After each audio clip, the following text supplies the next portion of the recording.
सोचो एक ऐसा विलन जो आयरन मैन से ज्यादा इंटेलिजेंट, डॉक्टर स्ट्रेंज से ज्यादा सॉर्सरी जानता हो और थैनोस से भी ज्यादा प्रिपेयर्ड हो। आज की इस वीडियो में हम कंपेयर करने वाले हैं डॉक्टर डूम को मार्वल और डीसी के सबसे आइकॉनिक और ओपी सुपर विलन्स से। एक साइड है थैनोस, यूनिवर्स का मैड टाइटन, एक तरफ है एपोकलिप्स, म्यूटेंट गॉड, डीसी से है Darkseid, living god of evil, और last but not the least doomsday जो सुपरमैन को मार चुका है। अब सवाल सिंपल सा है कि इन सब के सामने डॉक्टर डूम कितना पावरफुल है और क्या डूम इन्हें एक्चुअली हरा सकता है। मैंने इस वीडियो को 5 सेक्शंस में डिवाइड किया है। फर्स्ट सेक्शन में हम बात करेंगे पावर्स एंड एबिलिटीज की, सेकंड सेक्शन में हम बात करेंगे इंटेलिजेंस एंड स्ट्रेटेजी की, एंड थर्ड सेक्शन में हम बात करेंगे मोटिव्स की, फोर्थ सेक्शन में हम बात करेंगे ओरिजिन एंड डेवलपमेंट की, और फिफ्थ सेक्शन में हम बात करेंगे बिगेस्ट एनिमीज की। तो ज्यादा देर ना करते हुए वीडियो शुरू करते हैं। मैं हूं पीयूष और आपका स्वागत है वीवी टॉक्स पर। पहले बात कर लेते हैं पावर्स एंड एबिलिटीज की। तो डॉक्टर डूम का सबसे बड़ा एडवांटेज ये है कि वो सिर्फ एक टाइप का विलन नहीं है, उसके पास एडवांस टेक्नोलॉजी है। आयरन मैन टाइप आर्मर है, एनर्जी ब्लास्ट कर सकता है, फोर्स फील्ड्स कंट्रोल कर सकता है, और साथ ही रियल मैजिक नॉलेज भी। डूम मैजिक को साइंस की तरह यूज करता है और इसी वजह से वो कॉस्मिक लेवल बीइंग्स के सामने भी खड़ा हो सकता है। वो सिचुएशन के हिसाब से इन्हें अडेप्ट करता है। थैनोस की पावर सिंपल है, ब्रूट स्ट्रेंथ प्लस ड्यूरेबिलिटी। बिना इन्फिनिटी स्टोन्स के भी वो हल्क और थॉर जैसे हीरोज से फाइट कर चुका है, और जब इन्फिनिटी गॉन्टलेट आता है तो टाइम, स्पेस, रियलिटी सब उसके कंट्रोल में आ जाता है। लेकिन एक बात क्लियर है, इन्फिनिटी स्टोन्स थैनोस की नेचुरल पावर नहीं है, वो टूल्स हैं सिर्फ। एपोकलिप्स की पावर एवोल्यूशन से आती है। वो अपने बॉडी को अपग्रेड कर सकता है, स्ट्रॉन्गर, फास्टर, टफर बन सकता है। रीजनरेशन और एनर्जी कंट्रोल उसको लंबी फाइट्स में डेंजरस बनाती है। एपोकलिप्स स्लोली ओवर पावर करता है, एकदम सडन नहीं। डार्कसाइड डीसी का एक कॉस्मिक रूलर है। उसकी ओमेगा बीम्स उसका सबसे डेडली वेपन है, जो एनिमी को इरेज, टेलीपोर्ट या चेस तक कर सकता है। सुपरमैन लेवल स्ट्रेंथ और गॉड लाइक ड्यूरेबिलिटी के साथ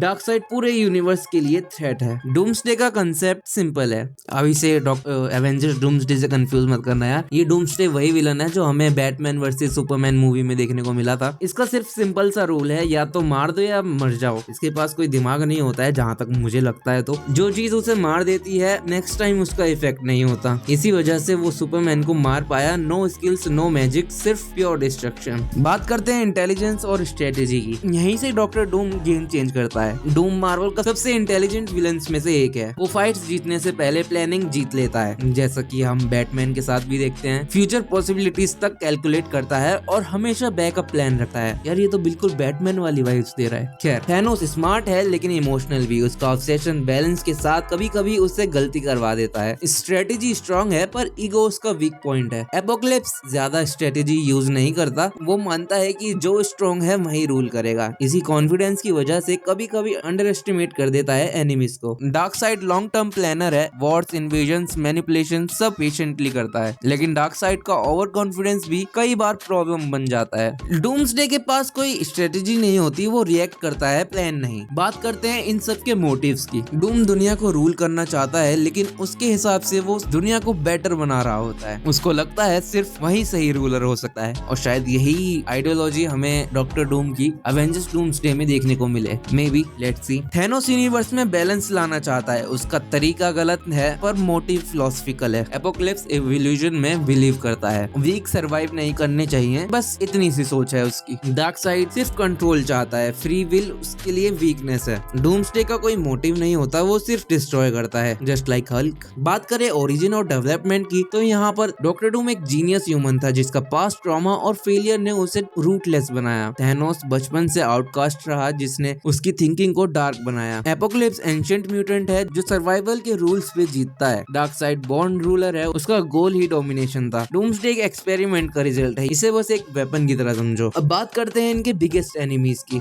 डॉक्टर डूम का सबसे बड़ा राइवल रीड रिचर्ड्स है, यानी हमारे मिस्टर फैंटास्टिक। और थैनोस के लिए जहाँ तक मुझे लगता है तो एवेंजर्स उसके लिए सबसे बड़े एनिमीज है, क्योंकि एवेंजर्स ने उसे रोका था। डार्कसाइड का सबसे बड़ा ऑब्स्टेकल है जस्टिस लीग, और डूम्सडे का तो नाम ही सुपरमैन के साथ लिखा जाता है क्योंकि वो एक एक्सपेरिमेंट के थ्रू ऐसा बना था, तो उसके लिए सुपरमैन ही उसका सबसे बड़ा एनिमी है। तो बात करते हैं इन सब में सबसे ज्यादा स्ट्रॉन्ग कौन है या कौन जीत सकता है। अगर बिना प्रिपरेशन के साथ फाइट हो तो डार्कसाइड या थैनोस जीत सकते हैं। अगर प्लानिंग और टाइम मिले तो डॉक्टर डूम सबको आउट स्मार्ट कर सकता है, और अगर फाइट सिर्फ डिस्ट्रक्शन की हो डूम्सडे अनस्टॉपेबल बन जाता है। फाइनल ट्रूथ ये है, विनर सिनेरियो पे डिपेंड करता है, पर जहाँ तक मुझे लगता है तो इसका क्लियरली विनर डार्कसाइड साइड होगा क्योंकि वही cosmic level God like being है। तो आपको क्या लगता है इस फाइट में कौन जीत सकता है, मुझे कमेंट्स में जरूर बताना। और ये वीडियो कैसी लगी ये भी जरूर बताना। और हाँ, मुझे टॉपिक सजेस्ट करना यार कि तुम्हें अगली वीडियो किस टॉपिक पर चाहिए।